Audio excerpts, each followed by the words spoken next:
Hey there everyone, it's Marie and I am back with another Spellbinders Glimmer Kit. This kit is the one for May, and you can go ahead and go over to Spellbinders and check out all of their club kits and their subscriptions. I'll have links down below in the description, but I just wanted to give you a quick look at this kit and a quick way to build a card, so stay tuned for the card. Now here is the kit. You get this little polka dot die plate that goes ahead and glimmers like the outside of the dots or the circles, so that's really fun. And then you get a few banner dies that you can cut out these sentiments. There is a circle die too that you can cut out. Now I did not use that on this card, but you can cut out little circles and then add them over the little outline parts, and all these different sentiments that you can glimmer and add to your cards as well. I also have the stamp of the month for May, and I'm going to be using a sentiment from this stamp as well. Now to go ahead and glimmer my plates, I like to go ahead and use some washi tape. Just tape them down where I want them to go, and then I use that tape as sort of like a hinge. I flip it up, and then once I have my foil in place, I flip it back down. And this way it keeps my glimmer plate where I want it to go. And then I can place my foil underneath, and then I'm ready to go. So I've got my glimmer plate, my foil in place here. I've put it on top of my glimmer machine, and you want to push the button until the light is blinking. Now once that blinking light turns a solid green, you can pop that little platform out of your glimmer machine and run it through your die machine. Now I am using a Platinum 6. You can also use the big machine, or I believe this fits in most die cutting machines. I like to crank it through slowly once and then back it out so it kind of goes back and forth twice, and then I pop it back into my glimmer machine. I pull off that little those spacer plates on top, and you can peel your card off of your foil and reveal the beautiful foil pressed background. So I used some rainbow foil here, so I've got these rainbow circles on my background, and I want to go ahead and foil this a few more times and add more to my background. So I'm just going to use that same washi tape, and I'm going to go ahead and line it up and then press that tape down, get it right where I want it.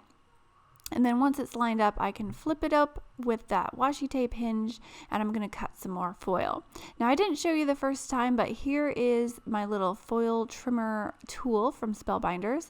It's this little cutting pad that you can put down with the guide thing on top, and then it comes with two different blades. You have a foil blade, which is perfect for cutting your foil, and it also has a paper blade, so if you wanted to use this little cutting tool to cut paper strips, you can do that as well.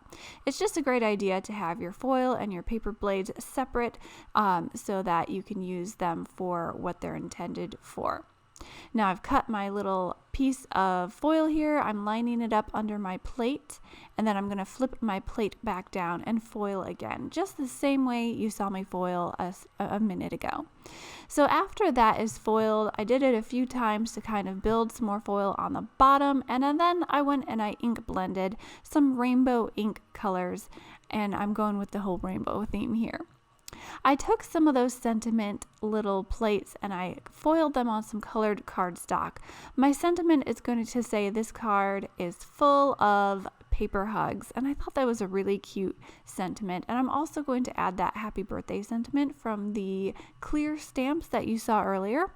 But I just wanted to give you a close-up look of all of these foiled sentiments. I think they're so fun, and I put them on these colorful strips of cardstock just to add to the whole birthday theme of this card.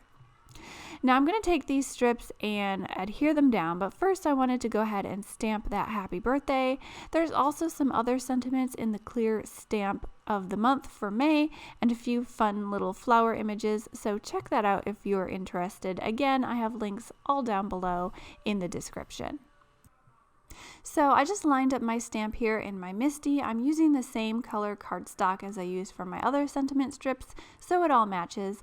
I'm stamping this in some clear sticky Versamark ink, and then I'm using some gold embossing powder on top, and I'm going to hit that with my heat tool and just melt that embossing powder so I can have an embossed sentiment for my card. Now after that's all embossed, you want to give it just a second to cool. If you touch it too quickly, you could smear it. It doesn't happen often because it cools fairly quickly, but I have done that in the past, so just make sure it is cooled down and won't smear. And then I'm going to take it into my little paper trimmer here and just cut another strip for my card. So I'm going with a lot of sentiment strips on this card, but I think it gave it a really fun and colorful look when it was finished. So like I said, I'm putting all of my sentiment strips down on top of my card using foam adhesive.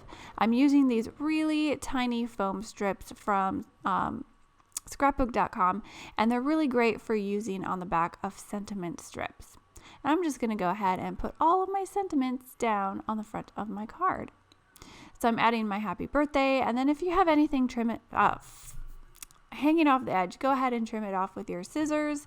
And that pretty much finished my card. I did put this on a card base with some more foam adhesive, and I added some clear sequins, and I really love how this fun birthday card turned out. So thanks for stopping by. Make sure you give this video a thumbs up, subscribe if you haven't already, share, comment, do all the things, and I will catch you guys next time. Have a great day, everyone. Bye.